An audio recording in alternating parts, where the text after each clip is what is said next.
Hello and welcome to Libero 71B, a special bonus pod about football, the least important of the most important things. As the man in the yellow hat might have said to John Aldridge as he was being screamed at in that match in USA 94. We are, of course, on a World Cup buzz, as you can probably tell from the kit I'm wearing if you're watching on YouTube, because we're doing a bonus pod to celebrate what, for us, has been, I'd say, some of the most remarkable few days of football we're likely to see in some time. Something we did talk about in the previous pod. So maybe a bit of a glory and victory for us here. And ready to revel in it with me are Jonathan Wilson and Tariq Panja. But really, I suppose, to celebrate what has been an incredible few days of football and talk about its wider significance. If you want more of this to keep this show on the road, please leave likes, comments on wherever you listen to Libero, subscribe on YouTube. And yeah, with the comments, it's all very helpful. We possibly will discuss them on the show. And we're also available in bite size on socials, Instagram and TikTok. So tell your friends. This plan has come together in double quick time because we are so driven by the glory of the game and Scotland's late show. So while we're top professionals, please forgive us if we don't mention your great nations and their glorious achievements or failures. And given England qualified with 8 wins from 8 and no goals conceded, this will be the only mention Tuchel's team get, and we won't be getting into the Bellingham issue because there's actually football to talk about.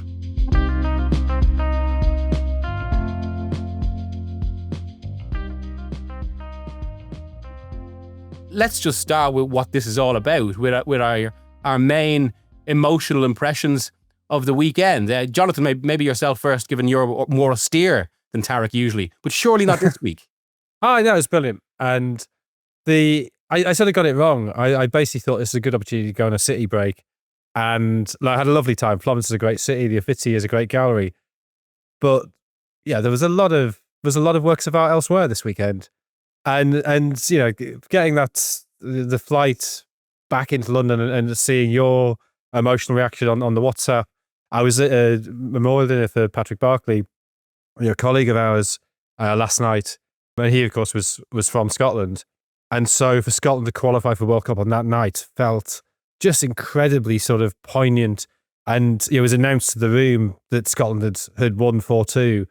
And you could sort of feel the frisson of there were some Scots there, but many non-Scots just sort of thinking, yeah, after so many near misses, after so many failures, what a great thing that is. And yeah, what a shame Paddy wasn't there to revel in it. And then you look at what's happened in Africa, in Asia, in CONCACAF, just great stories everywhere. What about yourself, Tariq? This was amazing, and I am slightly higher emotional register than Jonathan Wilson most of the time. So it was bloody exciting. The whole week was incredible. And I just want to say that you guys did an incredible pod to set this week up as well. So if listeners want to go back to that one, to say what an incredible week of football this last week is. And it delivered. I was on the bus home last night after the Scotland result. And there was a guy on the top deck, Scottish guy, with his Australian girlfriend. And they'd gone to watch this thing, and he just kept telling her, these sort of things don't happen to Scotland. You got to know that these sort of things don't happen. And she was like, and she was into it as well. She goes, you got to take me. We're going to have to go to a game. And that kind of emotion, I think only like these moments in international football, it has a slightly higher register. Incredible things happen in club football. I don't want to say, get too caught up in it and say club football is rubbish now. Let's just keep watching international football. But there's a certain pitch in these kind of moments where nations do things, and I absolutely love them. Yeah, and I think it's very difficult to make this argument without sounding like some lunatic right winger. So I will try not to do that because I am not that. But I always slightly struggle with club football, with the big teams, because their support is drawn from such a disparate set of people, and I don't understand. And I accept people do it, and it's me who's got the problem here. It's not them. People who choose their team, I don't get that. So yeah, I'm a Sunderland fan because I was born in Sunderland, because my family were all Sunderland fans. In many ways, I was very fortunate. It's so obvious. But that is absolutely integral to my identity. It's something that can't, even though I wanted to distance myself from it, I couldn't. That is what I am. And in international football, almost everybody is like that. Okay, you get, we mentioned, Tariq, that you get people in Bangladesh who see Maradona as his anti-colonial hero. So sure, you get situations like that where Bangladesh will support either Brazil or Argentina, but that's the rarity. For most people, this is an expression of their identity. Now, clearly, that can take some pretty dark paths, but I think what we've seen this last week is the benign side of patriotism, benign side of that. And Troy Parrott's interview after his hat-trick saying, "I'm proud of where I come from." You should be proud of where you come from. Like that is a positive emotion.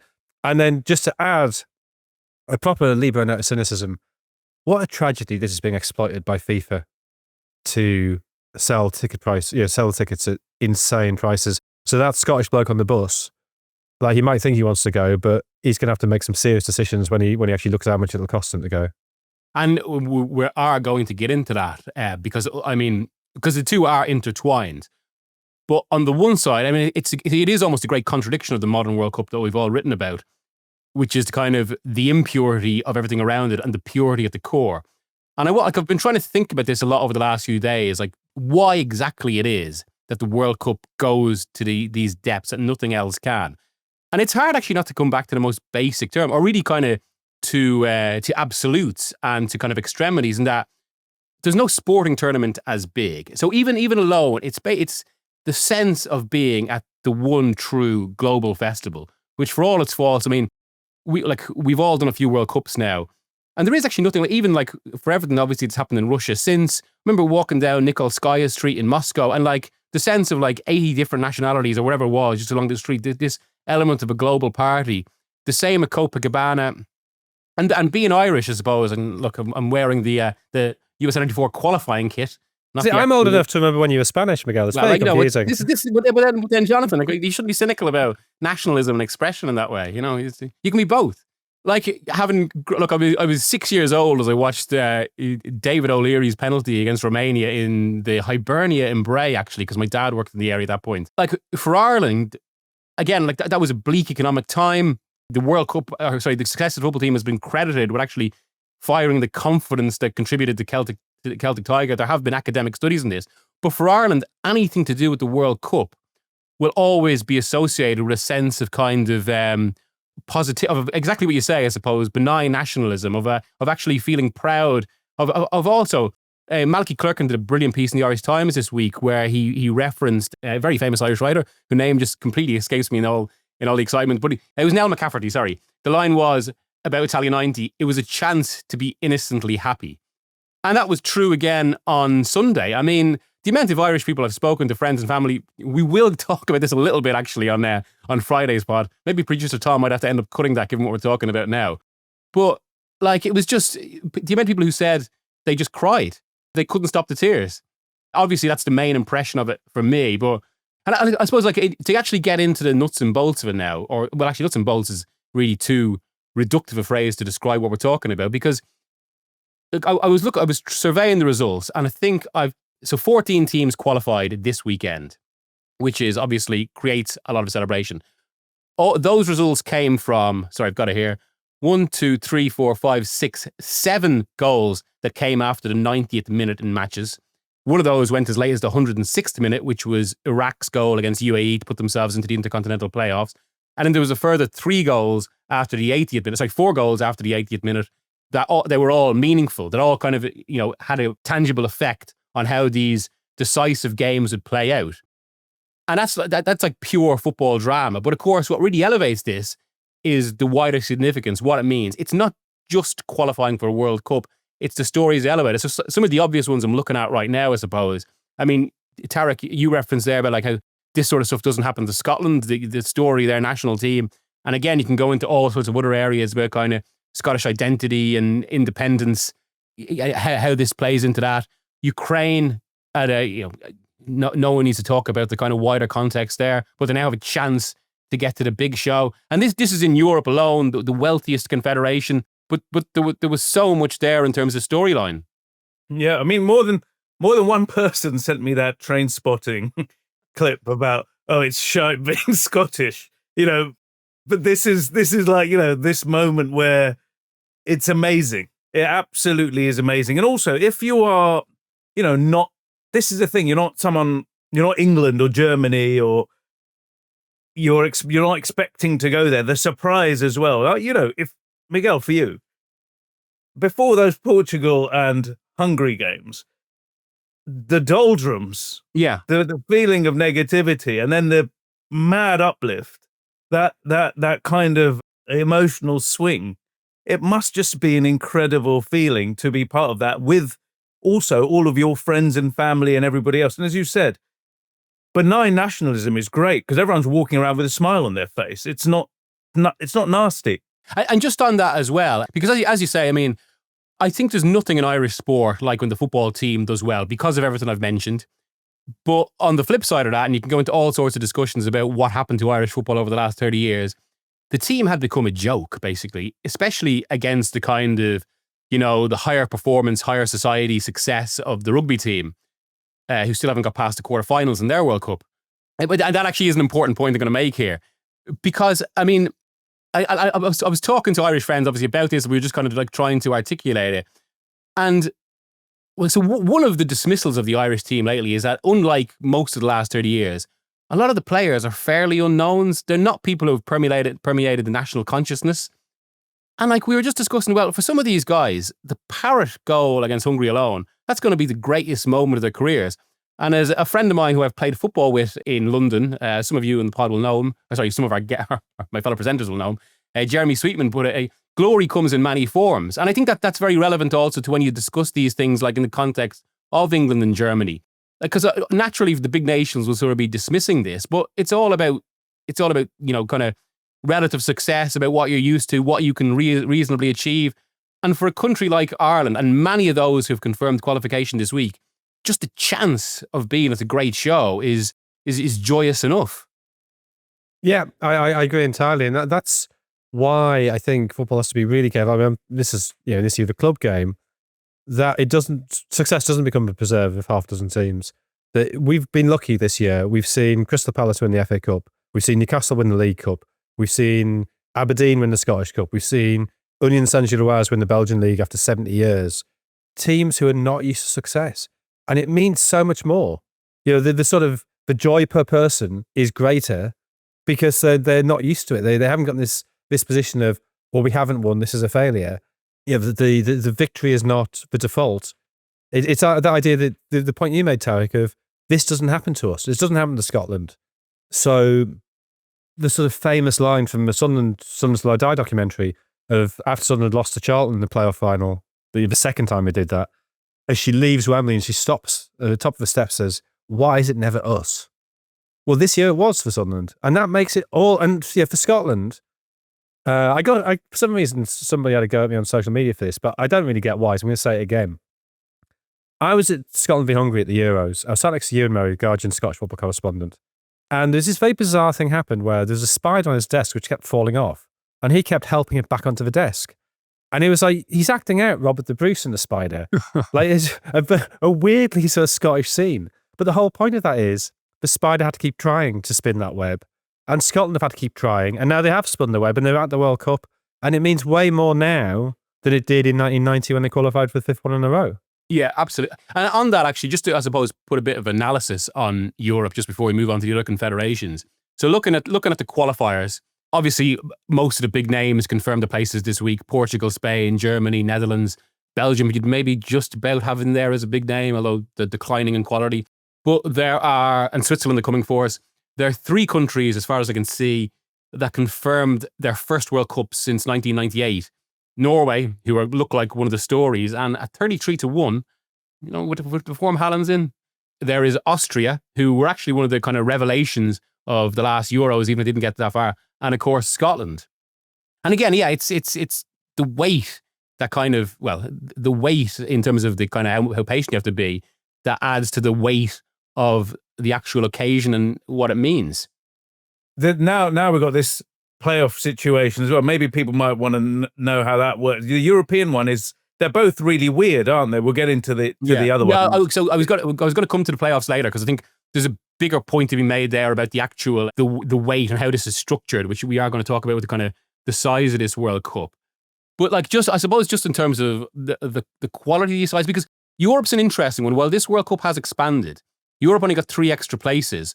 So Like, that's pretty much the same as the old Euros, the old 16-team Euros. So it doesn't really make it that much easier, because they used to be really difficult to qualify for as well. So, I mean, it does point to the pure merit of these achievements. It's not getting in by default or because it's been expanded. I mean, Scotland finished top of their group, which again is something that doesn't usually happen to Scotland. The numbers at the top, they were quite tight as well. And a lot of these groups went right to the death, at least for the second place as well, even for the top. I mean, the biggest countries, I think Germany only confirmed their place in the last set of games. A few of them, Belgium as well, had to get a result of some kind. And yeah, that competitiveness is certainly there in Europe. However, I would say 16 places for Europe is quite a lot. I know everyone was saying when the tournament expanded that Europe only got 3 more, but Europe always had, you could argue, if football is improving around the World Cup had been this preserve really of Europe and South America. So the expansion, maybe if it did need to expand, I'm not sure it did still. I know we're in this celebratory mood. All these teams have qualified now to get to this number 48. I think that the minimum, whatever Europe got 3, is it? That's more than enough. Well, I don't know what you guys reckon with that. I mean, I think 16 out of 48 feels about right. I mean, the thing with this is, if you're going to pick the best 48 teams in the world, you probably would have more than 16 European sides there. But the World Cup is you're trying to balance 2 slightly different goals. So one is to determine who is the best team in the world, and one is to spread the game. I think 13 out of 32 felt about right. 16 out of 48 feels about right. I actually think they've got qualifying for Europe, certainly, pretty much bang on. That it's very easy from an England perspective to think, oh, it's boring. They qualified by default. But not many countries did. And I think the smaller groups actually adds jeopardy, which is something that football seems to be trying to get rid of at the minute. But it means that if you're like Germany and you lose 1 game to Slovakia, suddenly it's on a knife edge till the final game. And that is a good thing. We'll see how the playoffs work out, but it feels that it kept the drama alive till the end. I'm not convinced that the Nations League teams going in is great, because it just feels Ireland have this great achievement, and now they've done exactly the same as Northern Ireland for doing something far less. Sweden, I'm not sure how you can justify them being there on merit. The Nations League. They're the classic example there. And this, as Jonathan said, that the jeopardy of that tournament, if you start badly and Sweden didn't continue doing, I mean, Sweden finished bottom of their group, which is incredible given the players they've got in that squad. And it's actually a really good story from a storyline perspective, this, and then suddenly you get, oh, hang on, they're in this Nations League backdoor route into the World Cup. It does devalue that competition somewhat, and it doesn't need to be there at all. I know they're trying. It's also UEFA trying to sell the Nations League as something really, really important. So let's bolt the World Cup in. I think that takes away from one to give to the other. Yeah. And I think you're absolutely right, because, I mean, one of the issues with qualification generally has been, like, it feels like even players complain it's a slog, it goes on too long. If it's a short 4-team group, it keeps it kind of quite sharp. And as you say, it actually increases jeopardy, because suddenly any slip-up is much more costly. I think that's important, because UEFA are currently assessing or surveying what they're going to do with qualifiers going forward, where it feels actually they've got the World Cup one right.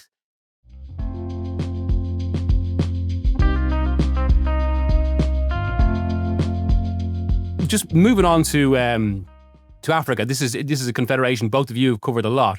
That I suppose it's essentially because they've got fewer places with a similar number of nations, is a more of a convoluted process to say. But again, it's ended up with very concentrated drama, and potentially one of the great stories of the World Cup to come in Democratic Republic of Congo. Yeah, and I really hope they do qualify, because they've been so close so often to doing something, both the Cup of Nations and in qualifying. They got a difficult draw. They're with Senegal, who I think, alongside Morocco, I think Morocco and Senegal are significantly the 2 best teams in Africa.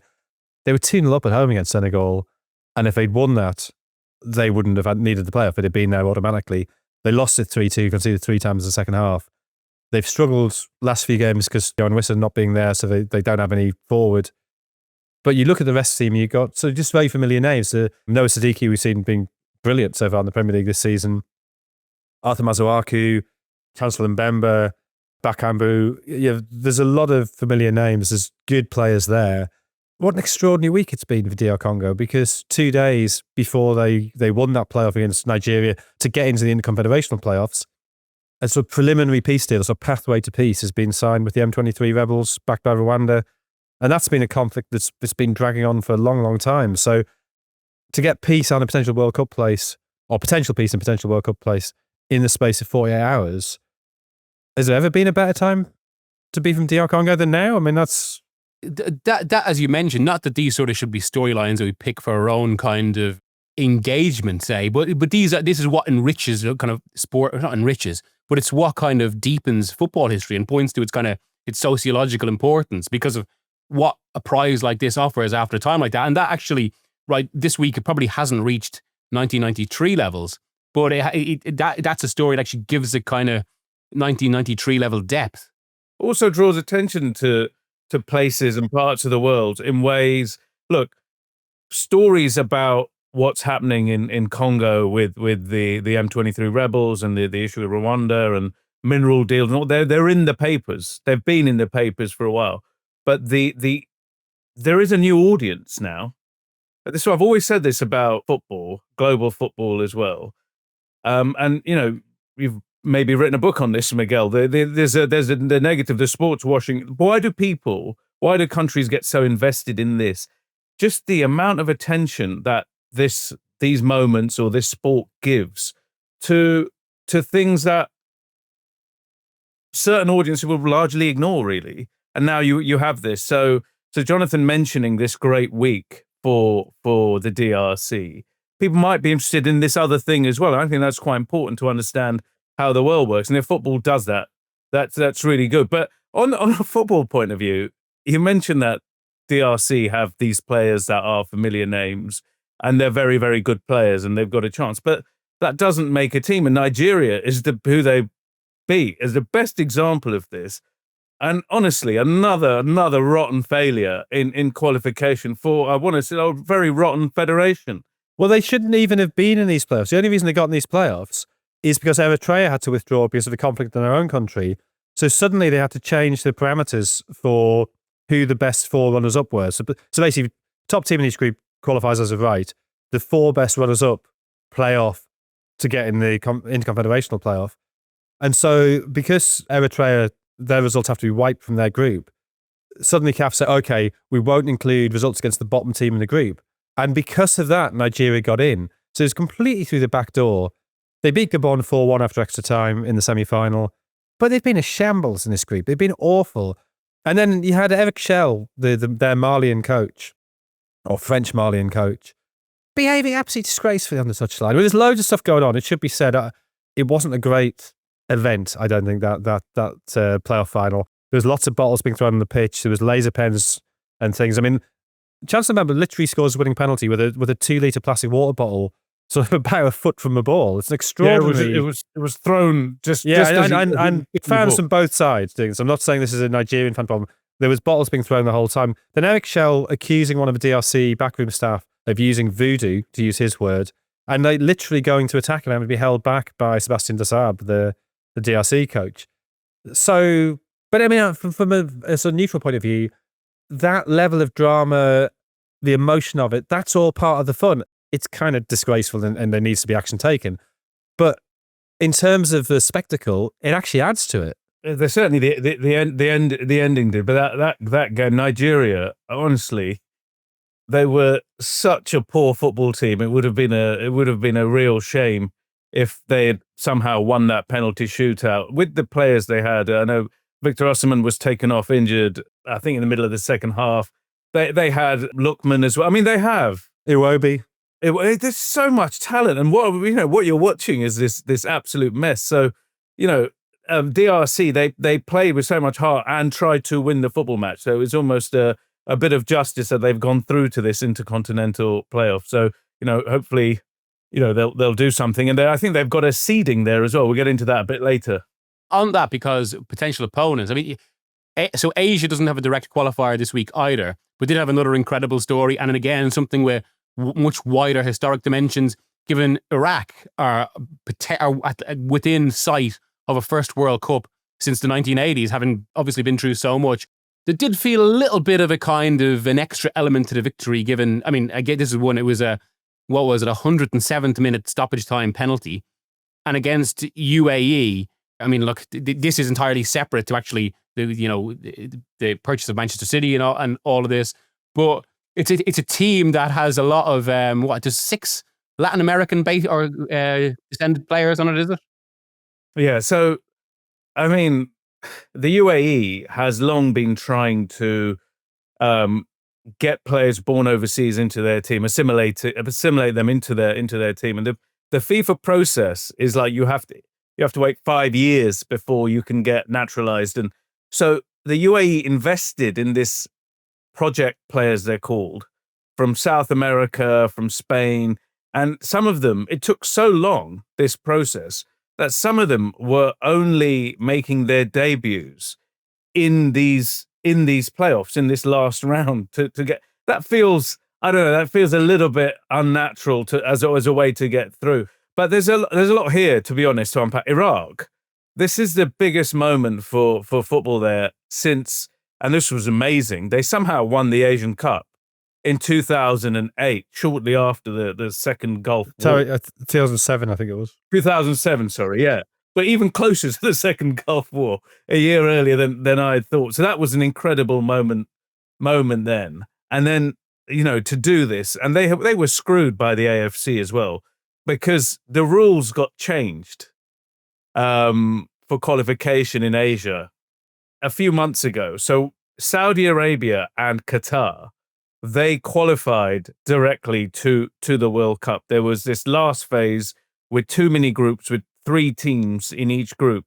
Iraq should have been hosting one of the groups in Basra based on the way the thing was calibrated in the beginning. And then suddenly the AFC changed the format, and Qatar and Saudi Arabia ended up hosting the groups rather than Iraq and the UAE. And they also somehow, despite Iraq being the best, I think, third place team in the previous round, managed to get top seeding and 6 days rest between games. So everything went against Iraq and to a degree here, the UAE, and they've done it, which is magical. And as you said, 17 minutes of injury time, a penalty, sheer drama. It's incredible. And Iraq have got a seeding as well. So though those interconfederational playoffs, we now know DRC in one final, Iraq in the other final, and then the 4 other teams to play off for who will play those 2 games. And some of those will be formed by the last confederation we'll get to, which arguably, again, has more than one story with, so many more dimensions in the football. I mean, for me, the most prominent, I suppose, is Haiti, who, I mean, given what's happened in the country over the past few years, this is, again, it puts pure World Cup qualification into a totally different sphere. I mean, they were third, weren't they, going into this week, and then won the 2 games to go top of that group, and they qualified for the first time since 70, was it? 74, which is, astonishing achievement. So it's also good to see Suriname have got into the playoff. So it's not the usual suspects from Central America. It's not Honduras, it's not Costa Rica, and that can only be a good thing. Curacao as well I mean, they're the smallest ever nation to qualify, right? So the one thing about I have seen, that's the stat that's put out this morning. Although I've been discussing this with a few people who did have not argued, but just mentioned that.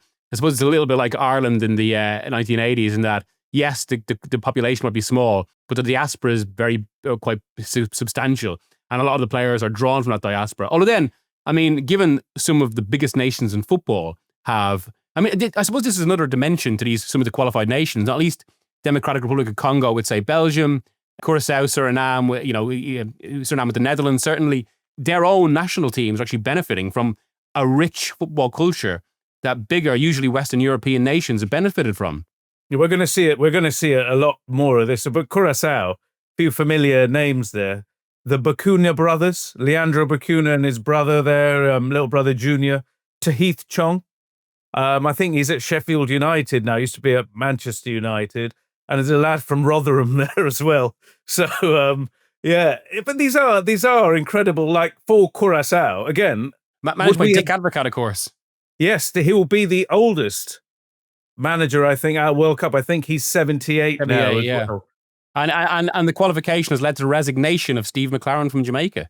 They have got themselves into this playoff, haven't they? But it's because they've slipped a second in the group. Which is a weird one, right? Though that if you have qualified for the playoff, Steve McLaren might have wanted to coach them there. Well, I suppose, because one of the late goals that I mentioned was Trinidad and Tobago's against Jamaica, which has, ultimately denied them. Another person actually who's going to be denied at least one game at this World Cup is Cristiano Ronaldo, who absented himself from this great crescendo because, well, he was part of one of the many storylines this week with the red card against Ireland, but still there in the White House for... I suppose what you could describe a World Cup adjacent event. That kind of, I suppose, we should mention it because it shows the other side of this, how the World Cup is used. I think me and you, Tariq, we're going to the draw in Washington in 2 weeks, which is going to be quite a political event, you'd say. And it's also something that leads to me a little bit of an irritation about this, how this World Cup is structured, because so we're going to have this draw, which itself is going to be a celebration of everything we're talking about. Gianni will go on about the best World Cup of all time. And yet some of these countries have to wait 4 months to qualify. It's like as if they're a bit of an afterthought. Well, you can come in, yeah, but, just remember, you're a footnote in this. Yeah, well, they've also announced this issue of the visas. So a lot of these countries, the stuff that Donald Trump had been saying about Haitians in the past is pretty incredible and pretty incendiary. And FIFA announced this week, as we're recording this, that there is a visa processing plan where if you've got a World Cup ticket, you'll get fast track for at least a visa interview, right? Now, if you look at Qatar and Russia, the tickets came with visas. So what they're not saying is we're going to let you attend the World Cup. And we've mentioned it, the ticket price is already incredibly prohibitively out of whack for normal people in high economy countries as well, right? Now, the World Cup is this festival of the world in football. You mentioned that street in Moscow. In fact, I'd say that was my favorite moment of the World Cup. It was the day before the tournament starts, usually in every World Cup, because everyone arrives with hopes. Every country's fans are there in that one moment. And in Moscow on that particular day, if you walk down that street, maybe 12, 13, 14 different bands of fans. It is what this celebration is about. But with this environment around the United States, the visa, the immigration crackdown and all of this, it almost doesn't feel a very friendly place to be hosting this thing. Meanwhile, Ronaldo, as you said, was at this dinner there at the White House with Donald Trump this week, kind of adjacent to another World Cup figure in Mohammed bin Salman, the Crown Prince of Saudi Arabia, who's been gifted the World Cup in 2034. And of course, it's not a White House dinner without Gianni Infantino being there. He's now going to have to get on the private jet supplied by Qatar, get to Zurich for this draw for the World Cup playoffs. And I suppose to bring it to a close, what all of that points to is, the way a lot of forces, entities, interests tried to use the World Cup. What they're trying to use is a magic, but that magic, as we've seen from the past few days, is it's got a power all of its own, and thankfully it can't really be contained, and it will still surprise you. So thanks for joining us. If you want more podcasts like this, please like, subscribe, and I will actually see you on Friday for another pod of Arsenal Spurs. But thank you. Cheers.